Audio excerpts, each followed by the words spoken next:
So I have an OnlyFans.com with my name. Jesus Christ!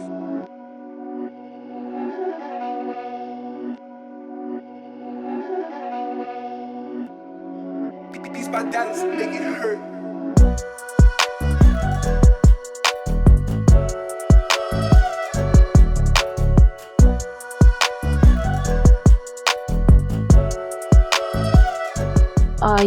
Christopher Columbus is a little bitch. Welcome to the industry special.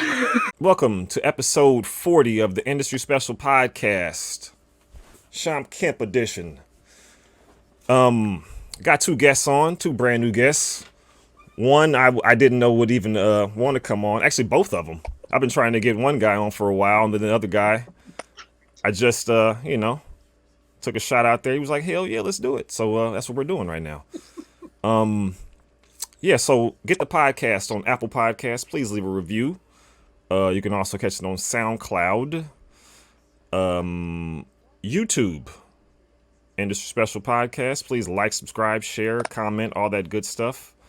And we're going to bring on first guy, solo layout.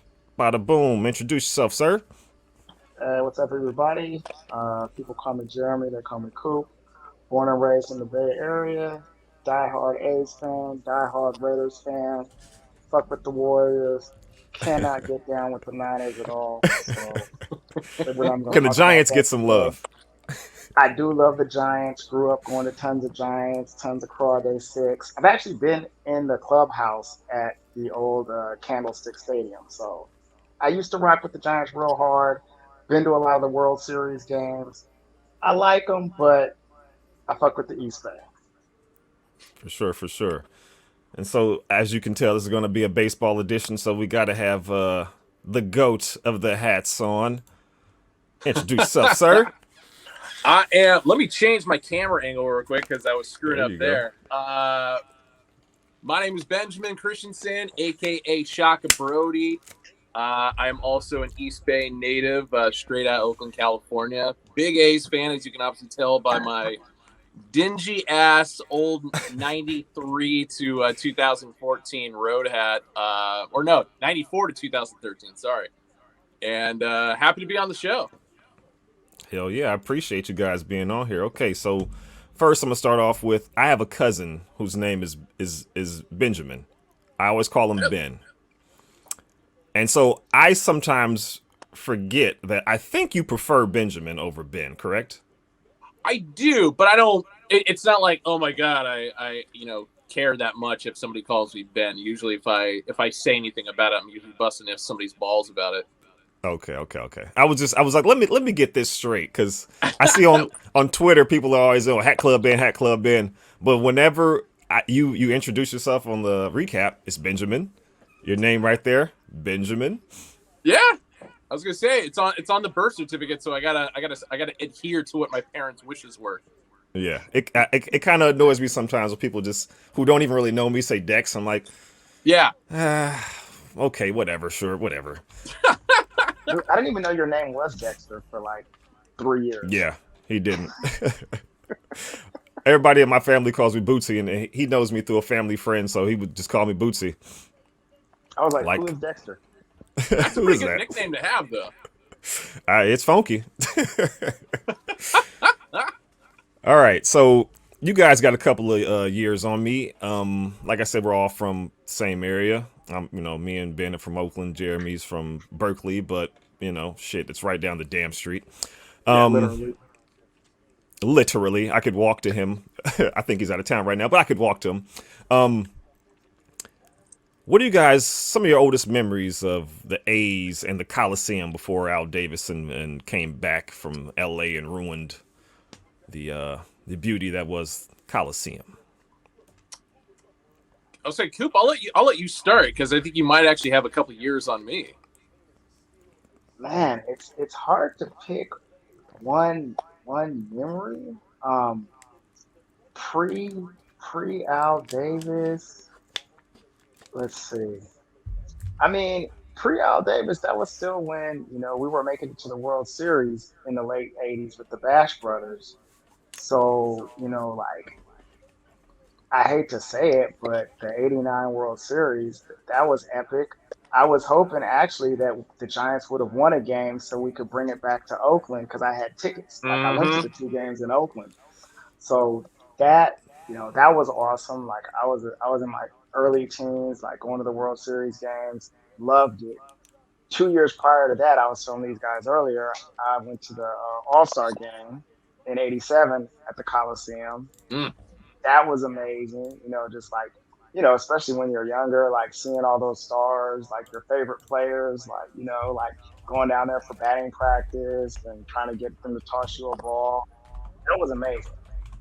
Speaking of tossing balls, like me and my dad would go to so many games. We had like partial season tickets, and I would get balls from players. I had like some bats, some gloves. Like I have a Mike Davis cleat. Ooh. I used to try and get the entire team's autograph. So I have some with like almost the entire team's autograph.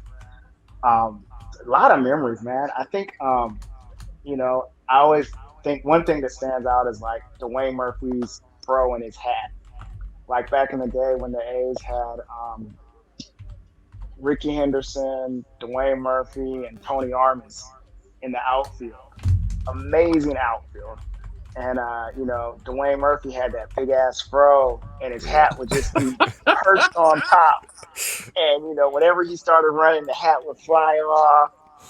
And I mean, gosh, man, now I'm thinking of all these memories. I mean, you can't forget like just watching Ricky do Ricky. Everything Ricky did was amazing back then. So, yeah, I'm sorry, man. I can't name one memory, but I just named. No, that was. Hey, I said memories. That's perfectly fine right there. And I Benjamin, will what say you got? one other thing. I think come the on. first game I went to, I have a ticket from it. I think it was in 1982.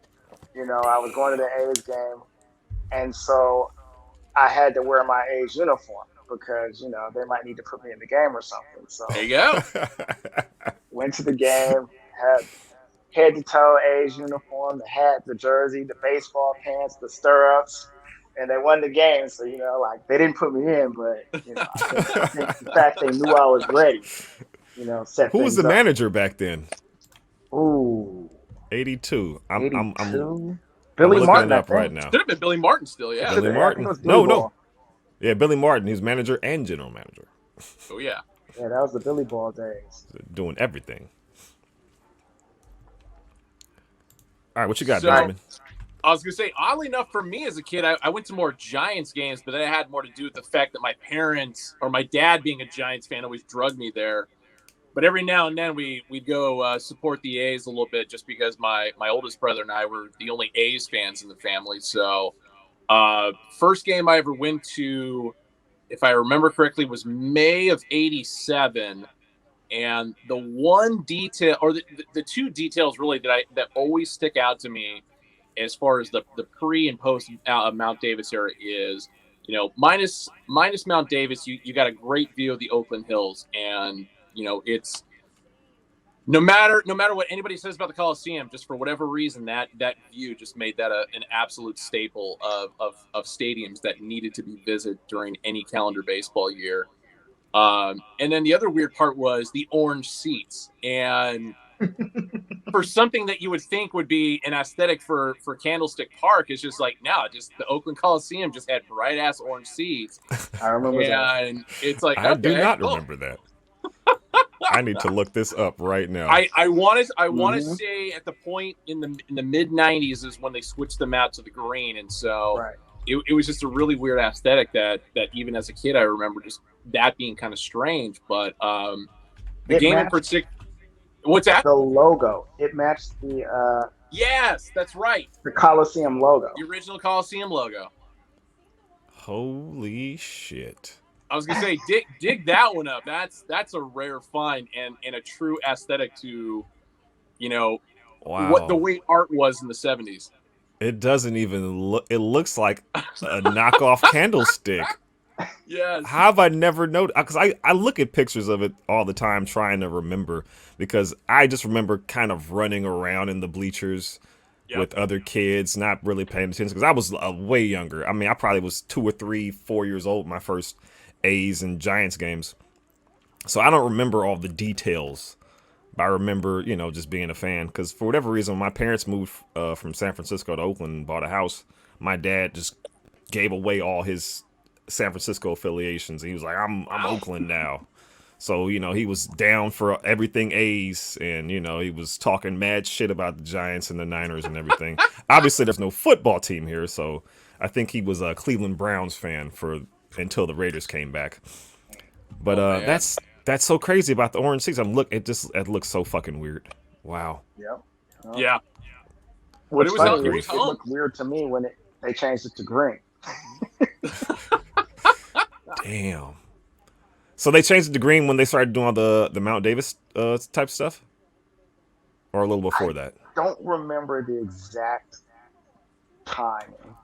Oh yeah, because I want to say it was the post Walter Haas ownership era. I think when Schott and company kind of took over the team, they found an avenue, and especially within adding Mount Davis, just as like, oh well, we have to make this an A's environment, year round, and so I think that had a lot to do with it. And to clear up something for the people who aren't from Oakland and don't know all these details, Mount Davis was a monstrosity, or is a monstrosity of a humongous section of ballpark seating that they put in center field to accommodate Al Davis and the A's. So yeah, most A's fans frown upon that. I also forgot, we're talking about being hydrated, but to go with the theme of gold and green, Hey! and because my guy, I got the paper bag too. My guy Benjamin drinks these. I haven't had one in forever. I used to drink the grenade ones, Oh yeah, the bottles. So cheers to you guys. Hey, cheers to you. I feel like a jackass for not having one myself. It's all good. It's my day off. I'm living it up. All right. So I got some trivia since we're still on the A's right here. Do it. All right. So I'm going to ask, then you guys can both answer, and I'll tell you who's correct. If you guys just don't automatically know, I think you're going to know the first answer, but the second one is second and third. Okay. All right. Most opening day starts in A's history from the 1980 till now. Ooh. Opening day starts. Opening day starts 1980 to now. Oh,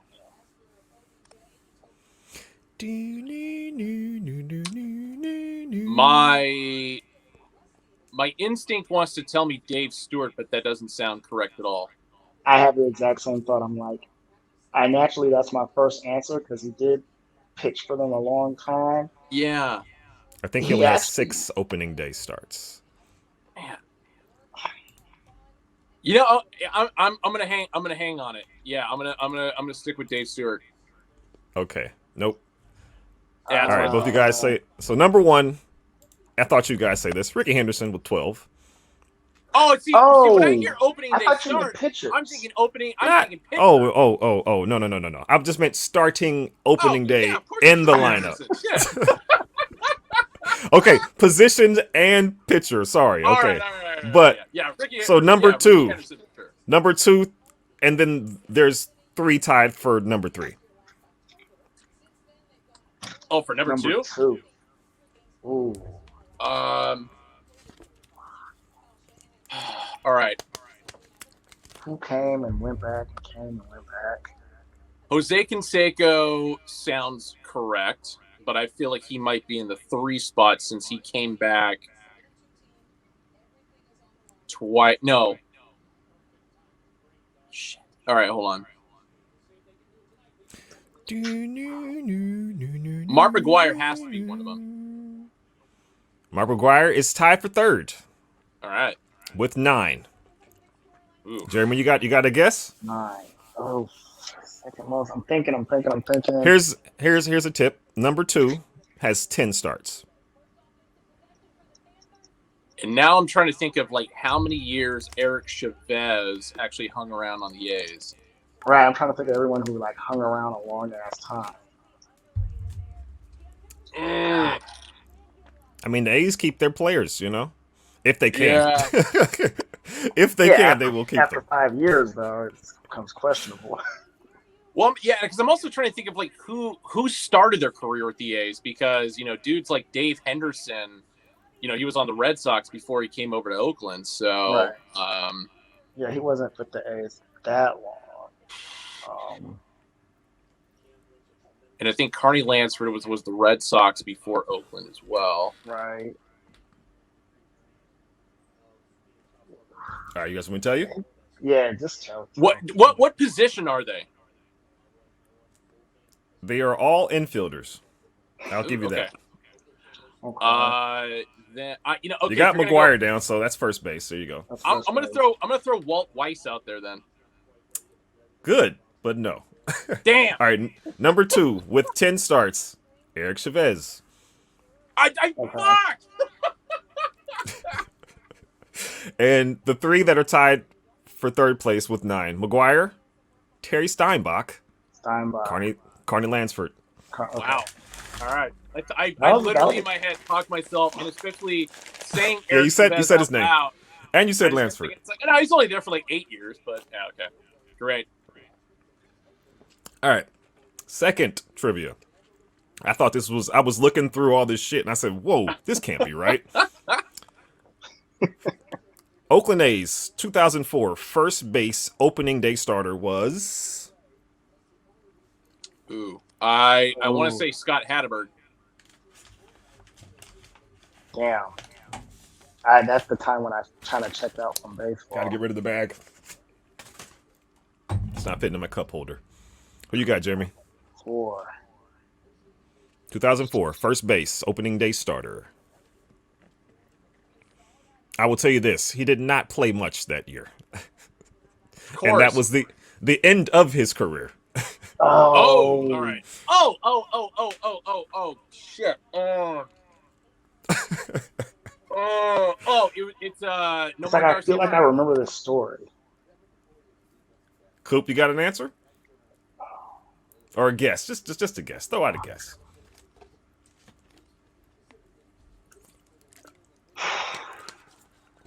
I was gonna say it's got to be like Nomar or Mike Piazza. Gosh, I don't even remember Mike Piazza being on the A's. I also feel like I'm a couple years off with Piazza. All right, I'm going to tell you guys. It's very close to Mike Piazza. Eric Karros. See, I told you I was going to think of some shit that nobody would know. No, that's a good one. All right. I'm not sure if he got injured, but I think he only played 41 games and very few innings. I think Scott Hatterberg played most of the season. Yeah. And then, what the hell was the other guy's name? DH and that would have been Jason Jaha, if anybody, at that point in time. No, his name was fuck. Let me go. 2004. Is it John Mabry? Rubio Durazo. Rubio Durazo. 919 OPS that year. Former 2001 World Series champion, Rubio Durazo. Yeah, I forgot all about that guy existing. Okay, so we're going to transition over here. Both of you guys, I played baseball when I was young. I played T-ball in Little League in Emeryville. We had like a Reds-looking uniform. Whatever the case. I started playing basketball, gave up on the baseball. But you guys played. Yep. So, let's hear. Just spew on. I'll let you go first. Oh, yeah, no problem. Yeah. So, I did most of my baseballing down in Bakersfield, California, because my family ended up moving down there like right before I started kindergarten. So, played T-ball all the way through my senior year of high school. Basically, the one thing that kind of kept me from, going to an advanced level, whether it's college or to the minors or whatever, was during my junior year, I took a fastball right to the face, kind of like Giancarlo Stanton did a couple years ago. I was just going to say Giancarlo, man. They didn't have those big-ass fucking protector face things back then. Yep. And, it was probably like high 80s, low 90s for, for that level. And just after that, mentally, I couldn't get back in the box the way that I used to, and I was just like, all right, yeah, this is kind of it. So it took Damn. me like another 3 years when I finally moved up to Portland and was playing like rec ball city league, when I can actually like finally like, you know, transition back into playing on a regular basis. But by that time, it's like, my window was closed. What positions did you play? Second base and outfield. Oh, okay. Utility. For me being 6'3", it was pretty interesting to be A playing second baseman, base. huh? You were fucking what's his name? Tulowitzki of second base, huh? Exactly. Very interesting. What about you, Sir Coop? Let's see. So I started my baseball career at the young age of 5. I was actually I got drafted. I was at San Pablo Park playing with my dad, and Nice. one of the coaches of one of the little Berkeley summer league programs walked over and was just like, "Oh yeah, your son should come play on my team." And so that started my career. I played Berkeley baseball summer league, played for Husted Records and Betty's Diner, and then moved on to play North Oakland Little League. And then I played for Willard Junior High School. That was fun, the baseball field right at the Oh, you school. went to Willard? Okay. Yeah, I I went to didn't know Willard, this. man. I don't know if I still have it, but I used to have like one of the best ERA for pitchers at Willard back in the day. I pitched and played outfield, and then I went on to I played all 4 years at Berkeley High School. And What so, position you yeah, play at man, that was Berkeley? fun. Berkeley, I pretty much just pitched. What was your And pitches? What was your repertoire you have here? man, I threw strikes. That's really what it was. I threw strikes. So, I didn't walk a Greg ton. Maddox over here. Like I wasn't blowing the ball by people, but I kept it low and away most of the time, so it wasn't going to get hit out of the park. I got 8 guys behind me who should be able to field it, so that's how it worked. My junior year, I pitched in like almost every game. I was middle relief. I didn't, like I said, I wasn't the hardest thrower, so I would kind of like throw up, the timing change would throw people off. I could get through the lineup one time, and then they bring in a closer. And then then senior year, I just got fucked. Like we switched coaches, and the new manager fucking barely ever played me. So I think I like didn't play for a month. I was about to quit. I never quit anything. Like in my life, I'm not a quitter. But it got to the point where I was just like, this is stupid. I'm just going to practice and Wasting your time. wasting my time. But I did hunt in there. And finally, my senior year, my last game as a Yellow Jacket, we beat De La Salle. We lost to them every single time we played them in my high school career. And we came back from behind, and I was part of the rally and got like a base hit, and we ended up beating them. That was like how I ended my Berkeley High career. So good memories, man. Good memories. And then So- you're gonna ask why I didn't play in college. It was like I was small, man. I didn't really grow until much later. I'm still not huge now, but I was just a little guy. Could have been Romo, man. Could have been Yeah. Altuve. I was gonna say, so De La Salle, I remember them, being just the greatest football team in history of the world. Were they good in baseball too back then? Yeah, they're good They at just did everything, huh? man. Fuck. De La Salle and Carondelet, they were recruiting. They were giving people scholarships for high school. And Jeez. in the Bay Area, basically, if you're good at De La Salle, then you're going to a D1 school. Yeah, there was so many cats back in the day who went to the league, going straight from De La Salle. Well, not straight from De La Salle, but Exactly. get a D1 scholarship. All right, so still on baseball. Baseball is kind of on some weird shit. We got a pretty horrible commissioner. So if you guys got commissioner, what do you guys going to? What do you think can fix baseball? Or I mean, fix there's nothing really wrong with baseball, but what would Yeah. what would you guys implement or change to make baseball, blossom like back in the heyday? I think the easy one is get rid of the blackout restriction so people can actually watch and support the game. Agreed. I thought they changed that for this upcoming season. I remember I, someone mentioning some sort of I, change. I hope to God they did because Seriously. it's Yeah, been god awful for the last decade or so. yeah, it's stupid. It's stupid. Like, Um, so so on YouTube, right? The NBA, they post almost immediately after the game, like almost like a walkthrough of what happened. No Yeah. commercials, no bullshit, just like all the major plays. So if you miss a game or you like you're a Pacers fan, you can't watch them play the damn Pistons, Yep. you know, then YouTube will have it 30 minutes later, pretty much everything that happened in the game, right? The Oh, NFL kind of absolutely. does something similar. Baseball, they just don't they they're lacking on their social media and their accessibility. It's that for sure is something like it's like they're living in the 50s or something. well, they Yeah. were actually the ones who started it, though. Like True. Bam, MLB Bam, which is now owned by Disney, they actually got contracted by, I know by hockey and I think also by the NBA to help come up with their online media presence Yep.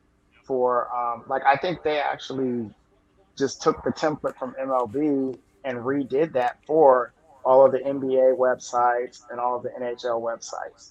So, in some ways, they actually started it, and it actually was a was a hugely profitable entity.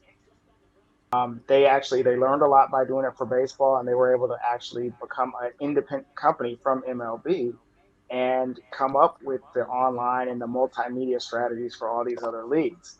So it could be that their focus has changed, but they definitely were the trendsetters in having multimedia aspects for professional sports.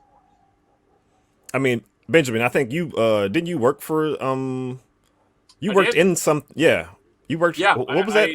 I worked for that division back in 2012. So everything he's saying is 100% accurate. Yeah. It's just the weird part is just as you were kind of saying earlier, it's MLB started a lot of this, tried to be the trendsetter as far as implementing their product into the social media spectrum, but for whatever reason they just police themselves and have just basically just like stopped trying to create more content. Yeah. I look at the NFL and see what they're doing between what they're doing with social media, but more importantly, I mean, dating back from the early days of the NFL with NFL films, and it's just like, why are you guys not doing something similar to this with baseball? I mean, you have 100+ years of history that's kind of encapsulated here, but you guys really aren't, producing shows. I mean, having like biographies, like a football life on the NFL network. It's like, how are you Yeah. guys not putting this kind of stuff together?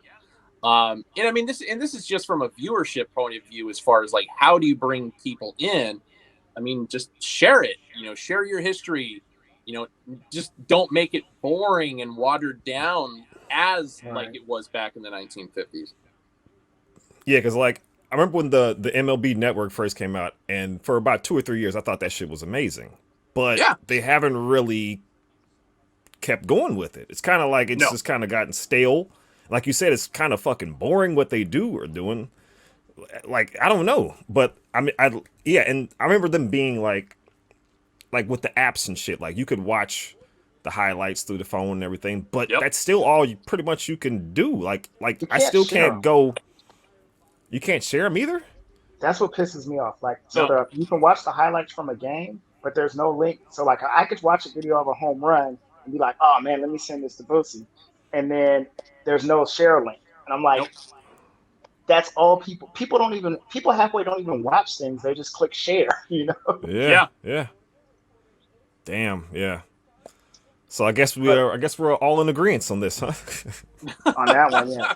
Back to your original question, what we would change about the game. Um, I would like to change the number of pitchers on the roster. There are too many pitchers on the rosters Yes. nowadays.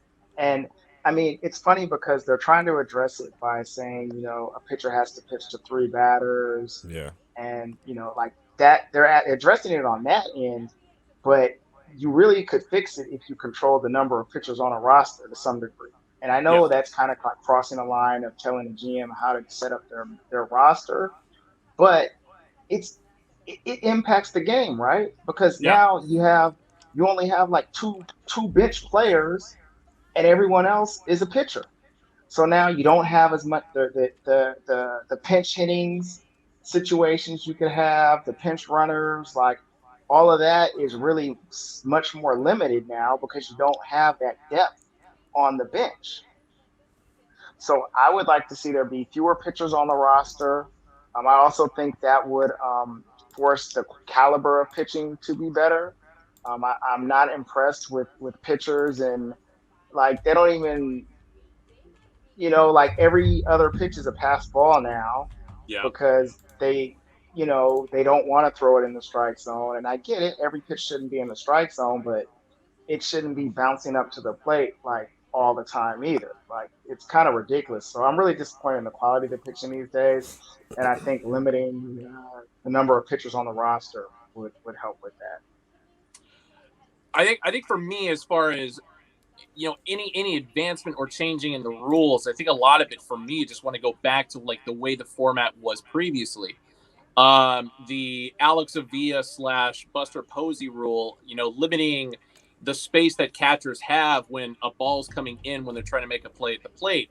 I still find that ridiculous. Like I Yes. understand the aspect of trying to protect players, from getting severe injuries, but at the same time, it's like in a bang bang play, like what catcher is really going to be cognizant as far as where they're standing when a ball's Yeah. humming in and they have to lay the tag down. So I think the lane rule that they implemented is stupid. The DH doesn't bother me, but I think set it up so it's like DH is optional, because there are occasionally like pitchers like Madison Bumgarner, Zach Greinke, dudes who can rake and don't necessarily need a DH or a hitter for them.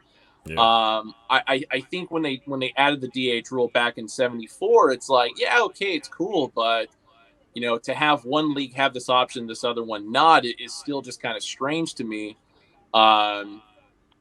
But that's kind of small ticky tack stuff, I think, really.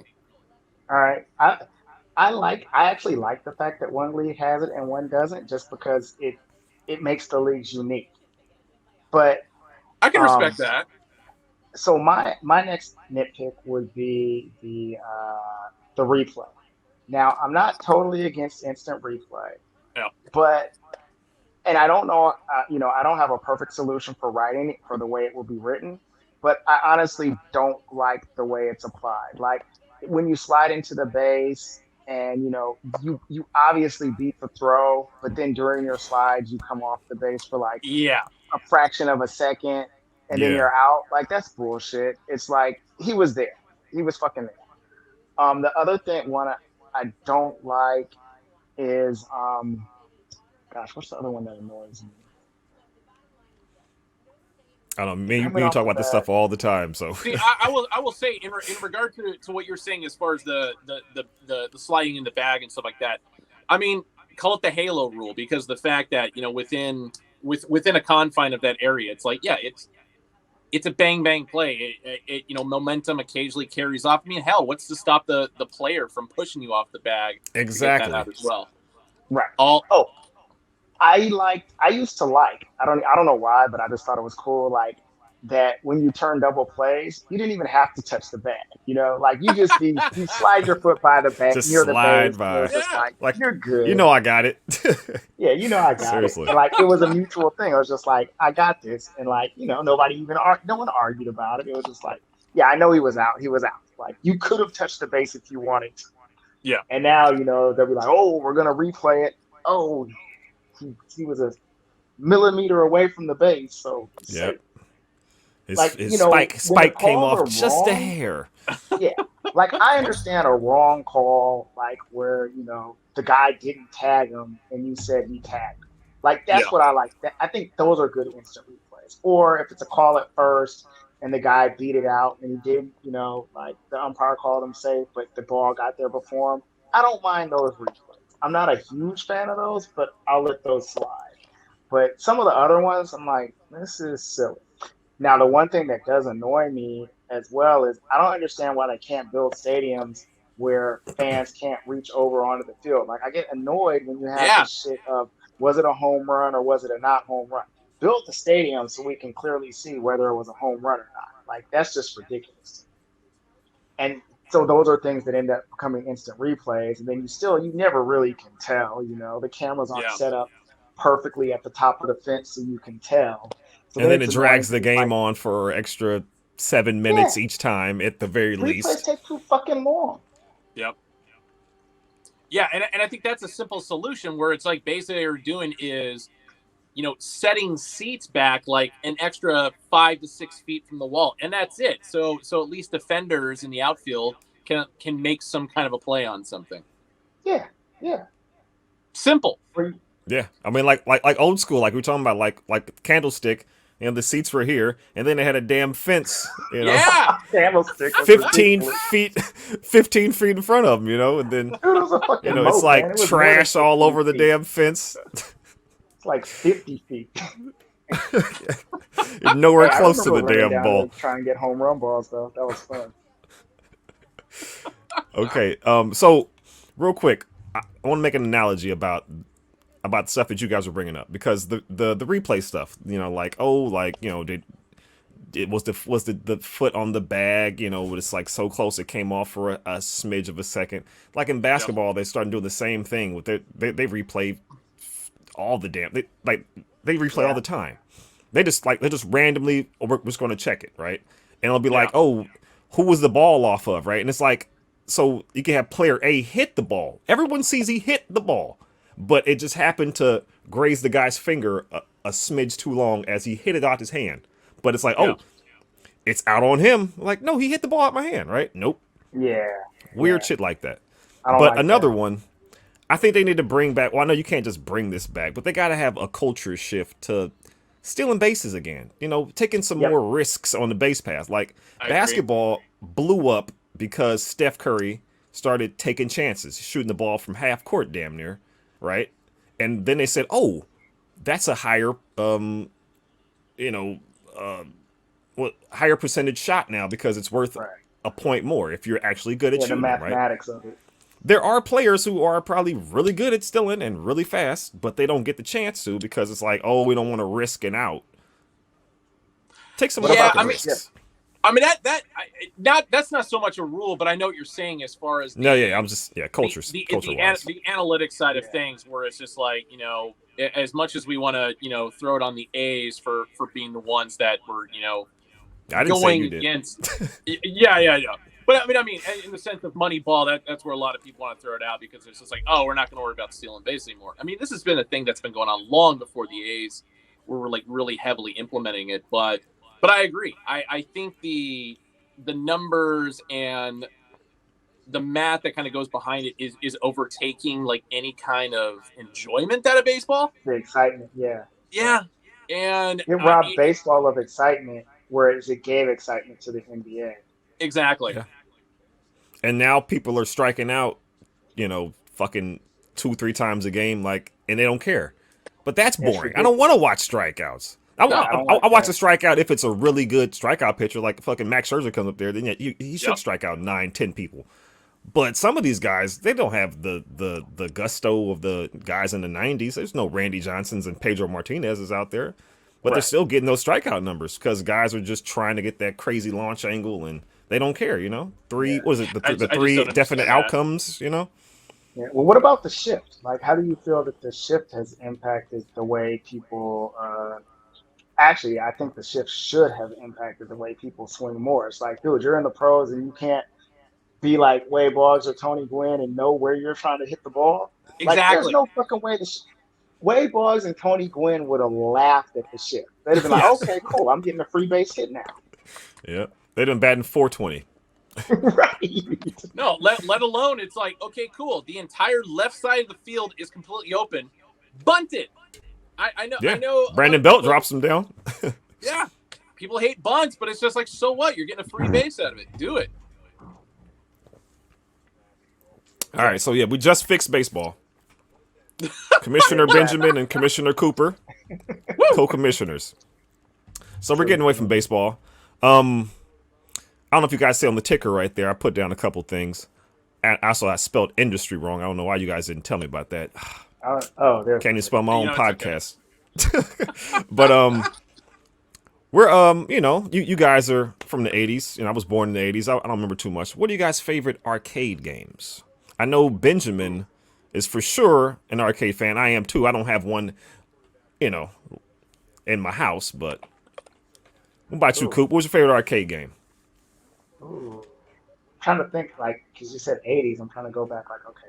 Oh, you can go whenever. You can go 90s if you want to. You can go Mortal Kombat, NBA Jam. NBA Jam, like, so when I used to work at the batting cages in Emeryville, Triple Play USA. And That takes it we back. had the Mortal Kombat and the NBA Jam, and I think at one point in time we had the Teenage Mutant Ninja Turtles video game. Nice. Oh, yes. And so, like, all three of those were epic games, If you want to go back further, Double Dragon, There you go. Track and Field. Oh, track and field. That was a still, track and field. I'm still dead convinced that track and field is either the greatest or the worst game ever created. Because if you could get past the long jump stage, I mean, you could succeed at anything at life at that point. I'm gonna have to look this up. Yeah. Oh yeah. I don't think I know about it. Track and Field was a good one. I'm writing a note down right now. What was the game where you drove the Ferrari? Rad Racer? No. You're not talking It about had a cruising. steering wheel, a real steering wheel. It was like one of the first games with a steering wheel. And you drove this red Ferrari, and it had a radio. Like, I think the second version of it, like, had like radio God. music. I know what you're talking about. I don't know why. It's not Cruising USA. It's not Pole Position. I mean, it was. Could have been. I was Cruising. thinking pole position. No, not. I feel like was the one that was like cruising came out later though. Yeah, Cruising was definitely a product of the '90s, and so. But I remember, I know the game you're referring to. Just for whatever reason, I cannot think of what the name of it is. The steering wheel I'm thinking about was the RC Racer. There was that one as well. I remember that. Oh, what about the one? No, there was one where you were driving. It was like the trucks. It was like, remember when the trucks first came in, and you were riding the dirt trucks in the in stadiums. Yeah, and you could create your own track. Yeah. That was I think it was called RC Racer or something, right? I mean, not in the arcade. You couldn't create your own. Oh, I'm thinking about the Nintendo, but I know, but in the arcade it had the wheel though. Yeah, it had the wheel. What was it called? And it was an upright machine too. It wasn't like sit down or anything. You had to like stand up and just like They had one at the. It was definitely RC something, guys. RC Pro Am? Yeah, that may be it. Might be it. I mean, we all got devices here. Let's look it up. All right, I got it. I'm using mine to record right now, so I'm kind of hosed on this one. RC Pro-Am, yes. Yes. All right. Love that game. Oh, I remember that. This is the Nintendo version, but this was the same one that they had. Well, this isn't the trucks though. It's like. But I remember they had a truck version, right? Yeah, it was like dirt road off racing, and that was like a staple. Well, this is what it looked like. So it was trucks when you got there, but the cover had some F1 looking vehicles. That was a staple of basically every sit down pizza joint in the Bay Area and Southern California for that most part too. Oh yeah. Right. All right. So what about you, Benjamin? Oh, you know me. I got the Mortal Kombat. I got the NBA Jam, in my dining room, basically, which is my arcade room. But what's funny is, because there's Emporium in Oakland. Oh yeah. I will still go there and pay money just so I can at least have some kind of competition amongst all these games, because I just kind of get tired of whooping the computer's ass at my house. Pre-pandemic, me and Jeremy went to Emporium at least once, right? Yep. Yes, I remember we did. We need to all get together and do this. You know what I'm saying? I'm down. Super off. Last time I went, half the machines were broken. So really, yeah. I was there a couple weeks ago. It was Super during the yes. Super Off-Road. Yeah. Yeah. All right, I'm looking it up. So When it comes to Mortal Kombat, who you going with? Who you picking? Are we going Mortal Kombat 1, 2, or 3? You tell me. If it's 1 or 3, I'm going Sub-Zero. If it's Mortal Kombat 2, Baraka. Ooh, Oh, Baraka. Baraka. Yes. Super Yeah, Off-Road. I Sub-Zero was do my not favorite. remember this. That's what it looked like? Yes, that was it. Yep, that was it. It was Jesus. super fun, man. Oh, man, I'm going to have to try to download that with the MAME. Do it. So, I'm a Liu Kang guy. All right. Okay. I just, I like speed over power, And, like, the button combination stayed the same for literally the whole entirety. So, you play the first one, and he's still the same kick and fireball, all the way up to Mortal Kombat 9, I think it was. Yeah. So yeah, I'm that's my thing. But my favorite arcade game is the Simpsons arcade. It's a good one. That was fun. You get have you guys ever beaten it in one run? I almost beat it in the last time I was in Seattle. No, not the last time. The second to last time I was in Seattle, pre-pandemic. I was at a crab place right before I was getting on the plane, and with about 2 or 3 other children who kept cycling off because I had time and I had quarters, so Yeah. I got damn near there. But I think I remember beating it at the Pizza Hut on Alcatraz back in the day. Same scenario. It was a bunch of us, and we had a bunch of quarters, and we just were fucking going. A bunch of quarters. Bunch of quarters and a bunch of people, it's too. at least a $5 worth of quarters to even like attempt to beat that game. Oh yeah. So is do you nuts. guys remember 2 places in? Okay, I'll ask a trivia question. Oh shit. What were the 2 places in the Bay Area where you could just drop a low cover charge and play video games? Oh, I remember this. Can I phone a friend? I'll give you a hint. There was one in Berkeley, and Yep. there was one in Oakland. Yep. Just play a cover charge. You just play all day. Yeah. Yep. I think it was like In $5 Berkeley. or $10 just to, and that was it. The only time I've ever played video games in was it a strictly video game place, or was it like they just had video games there too? Only video games. Only video Oh games. fuck, I don't know. I was gonna say It was called Laval's Silver Ball. Damn, that's right. Silver Ball. It I've was in never even heard of Berkeley that. on Telegraph. It was I think it was like above Laval's. So I'm close. Yeah. Above When Laval's is Laval's Tower used Records. to be in the lower part of Yeah. Durant.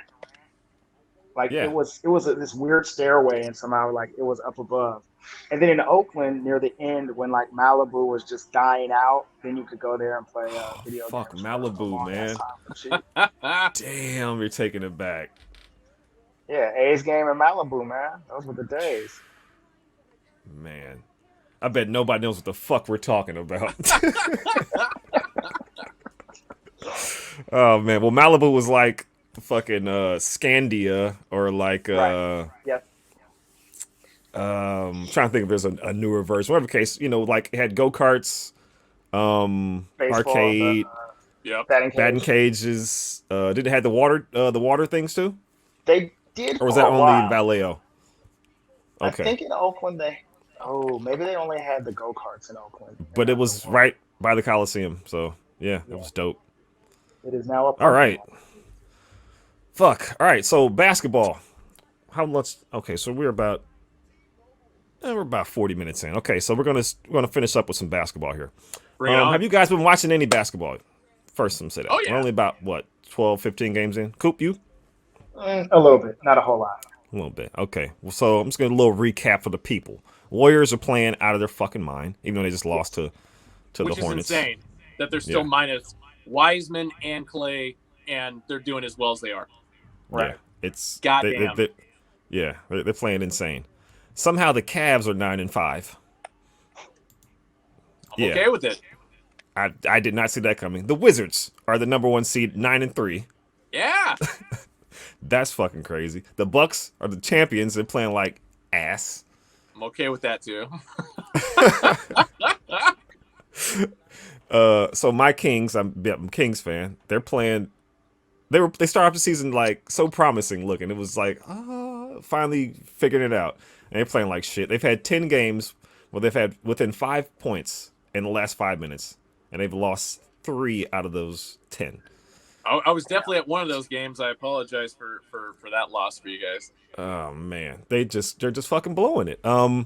Pacers, not so bad, and the Trailblazers both 6-8. Pacers have the 6th best offense, 21st defense though. Yeah, it's improving. Not having Karis LeVert for the first couple weeks of the season threw them off a little bit, and especially like if you look at their losses, like the majority of them have been 3 or less points. Like there's no reason why they shouldn't have more wins, but they're finally coming around. And then Miles Turner, especially, he's up 17 blocks on the next closest person. Yeah, I was gonna say he's leading in blocks per game and total blocks. So yeah, he's running away with that. Trailblazers. Somehow they're 6-8. They playing like they should be fucking 0-14 because they have been not playing good. And it has everything to do with Chauncey Billups being their coach and Terry Stotts not being anywhere near in the house. I was listening to a podcast and they were saying something about Chauncey Billups, and it was something like he doesn't even know how to coach yet. He's like learning as he goes. He was only an assistant in LA for 1 year, and then all of a sudden it's just like, you know what? Hey, you're ready for the big time. Like, what are you talking about? Yeah, that was weird. I'm still waiting for you to talk about how the Lakers have been doing. I mean, I wasn't going to mention it because, like, I feel like they're not healthy and they're not playing good, but I don't think anybody thought they would, and they have Russell Westbrook. They got to figure a lot of shit out and get healthy to even criticize. I mean, for me, it's just, before the season started, the Laker fans that I know were very, very excited. Mm-hmm. And I don't think any of them are expected them to be where they're at right now. Like, I'll just say that. Yeah, no, they are underachieving. But, I mean, I never thought they were going to, they have it's only one ball, and you got, 2 guys who need the ball constantly to be anything that they are. And then they have Anthony Davis, who's like, well, what am I going to do, Yeah. So, it's weird. You know what the Lakers have done better this season than anything else they've done? They've managed to completely make everybody oblivious to Carmelo Anthony's 2 seasons in Portland. Yeah. Like, I didn't think that was at all possible, and it's just like, what's going on here? Yeah. And the same podcast I was talking about, they were mentioning how Anthony Simons is finally blossoming into what he was supposed to be, and they were saying that the reason why he couldn't is because his job was taken pretty much by Carmelo. Like, his job is just to go out there and shoot. Yeah. You can do that. Just shoot. But he can't shoot if you got Carmelo out there just jacking him up, So exactly. I think the Trailblazers will figure it out. I mean, I don't know. But I got some Pacers trivia. Ooh. You guys ready for this? Oh, okay. I'm not sure if it's gonna be as good as my A's trivia, but I'm gonna feel like an ass if I don't get any of these right. So we'll put it that way. All right. First question: who is the Pacers' all-time leading scoring average leader? All time. Leading scorers per game average leader. I'm gonna go with George McGinnis. That is a very good guess. Coop, what you got? I'm gonna abstain. I don't know the answer to this one. Victor Oladipo. Shit. 20.6. Then I think it's McGinnis, and Paul George falls somewhere behind there. I think Reggie Miller was 9th. Yeah, which I was surprised, but I know he played a whole lot of years, so at the end he was your average. Yep. Okay, number 2, all-time blocks per game leader, Pacers. Oh Jesus! Yeah, I'm not gonna know this one. All right. I'm not sure what the minimum games or blocks threshold was for this. Yeah, But this is where it kind of gets tricky because I want to. this guy definitely was a pacer, though. Oh man, see, my head was leaning toward Rick Smits, but the fact that you phrase it that way, that this guy was a pacer. Well, I'm just saying, it wasn't like somebody who came in for 3 seasons and wasn't really on the team. I'm gonna go with Roy Hibbert. Ooh, Roy Hibbert is 4th. Number 1, 2.4 blocks per game, Jermaine O'Neal. That makes sense, actually. Number 2, though, Miles Turner, 2.3. Yep. Rick Smits is not in the top 10. He's like their second leading all-time blocks. It blew my fucking mind too. I was like, "What? This dude's like 7'4". I don't know. I just can't call it. Okay, this one right here. I feel like either you're going to get it or you're not. Because I mean, I'm 0 for 2 so far, and this is my team. I'm going to preface this. I did get close on the George McGinnis one though. I will. Yeah, you did. You did. On the back on that one. So this surprised the hell out of me because everybody else on the list, he's so far ahead, but I did not think this person was it. All-time triple doubles leader for the Pacers. Oh, fuck. With only 13. Yeah, that's where it gets weird because like hardly anybody ever got triple doubles for the Pacers. You got a guess, Coop? Nope. Throw out a name. Come on. Dude, I am not a huge basketball person, man. I'm not. I tell you, it's not Pooh Richardson. Okay. I'm gonna get weird with it, and because I want to say it's Paul George, but I don't feel remotely right about that. I'm gonna go with Mark Jackson. No, Mark Jackson is 5th with 4. Paul George is 6th with only 2. The leader, Domantas Sabonis, 13. Oh. See, I'd have never guessed that. Yeah, and in fact, this is all within the last 2 years. Is like the more amazing part. He passes like his daddy, so there you go. He does. Number 2, Detlef Schrempf with 6, and then Vern Fleming. This also, I did not think Vern Fleming had 5 triple doubles. Good old Vern Fleming. Yep. All right. What is that? Was number 4. This one's probably a little easier. Most threes in a game, all-time Pacers. Come on, Coop. Give me a guess. 3-pointers. Nope. In a game.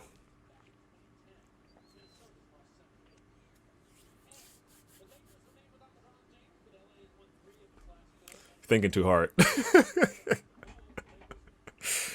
I'm like, did this screen freeze? He froze. It looks frozen.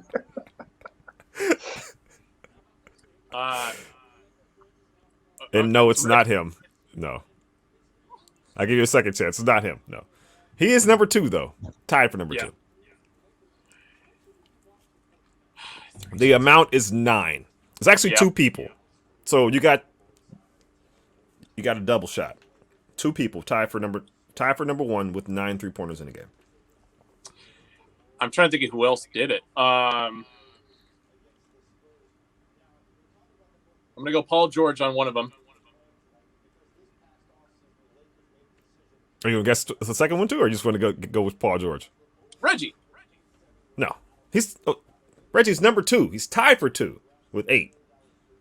Paul George is tied number 1. Yes, and the other guy. You want to take a guess? Do you know what college did they go to? Oh fuck! I don't know. All right, hold on. Let me look it up real quick.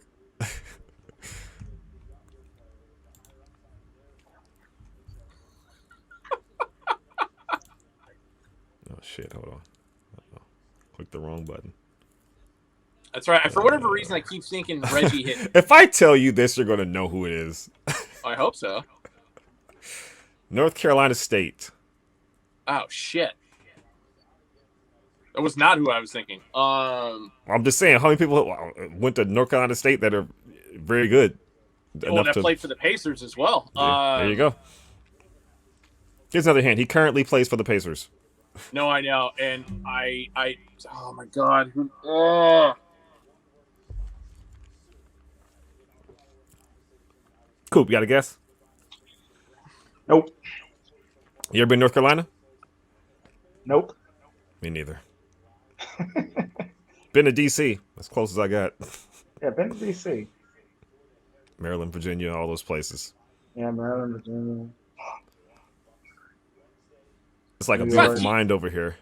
It's not TJ McConnell, is it? Because I know he played Yeah. ball at Arizona, but he went somewhere else as well. Very, very close. TJ Warren.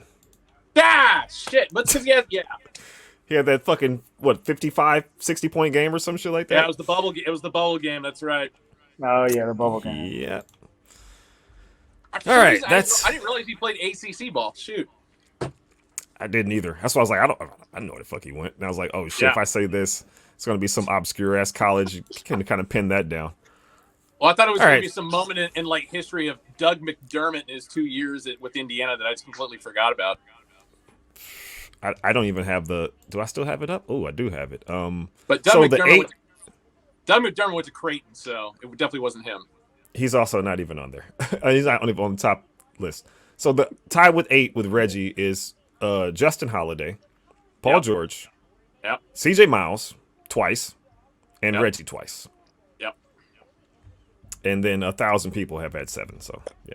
Yeah, Including, and I knew Justin Holiday and he going to North Carolina State, which is why I knew that was not the right answer. So Danny Granger and Troy Murphy had 7 3-pointers in the game. I didn't know Troy was jacking them up like that. Yeah. We got Randy Arozarena wins Rookie of the Year in the NL or AL, and NL was Jonathan India. Which is insane that Randy Arozarena was still considered a rookie this year. That's what I thought. Because Yeah, I mean, Rookie rules are odd. I remember so much in the. Oh, all right. I see your text message. All right, let's wrap it up. So I'm gonna look up this track and field arcade game. Coop's got to go. Thank you guys for being on. I appreciate it. Yeah, Hey, Good time, man. thanks Good for having time. us, man. for sure. Let's go to Emporium and play some fucking video games. Let's do it. Yeah. We got NFL Blitz there, so I got to get a team together. Oh, I forgot about that. NFL Yeah. Blitz. I thought you were going to mention NFL Blitz when you were talking earlier, but yeah. Yeah, fuck. I mean, that's it. Okay, so everybody, follow, subscribe, all that good shit. Industry Special Podcast. It's everywhere. Instagram, TikTok, fucking whatever. Benjamin, you want to say your goodbyes? I'm going to give you the floor because you are the most popular human here. I disagree with that portion. I'm probably one of the most hated people here, to be honest. But no, absolute pleasure. For everybody who knows, I run the Hack Club Twitter account. Give me a shout out there if you actually need help with orders or anything like that. But if you want to talk jerseys, baseball, basketball, whatever, hit me up on my personals. Shaka Brody, SHAKABRODIE. Appreciate it, for sure. Okay, so like I said, everybody. Oh, also patreon.com/industry special if you want to become a Patreon and donate. Give some money. I'm giving out merch. There's behind the scenes content that and other things, but you got to go check it out. So thank you all for watching. Like, subscribe, leave a review, leave a comment, all that good shit. See you later. Later.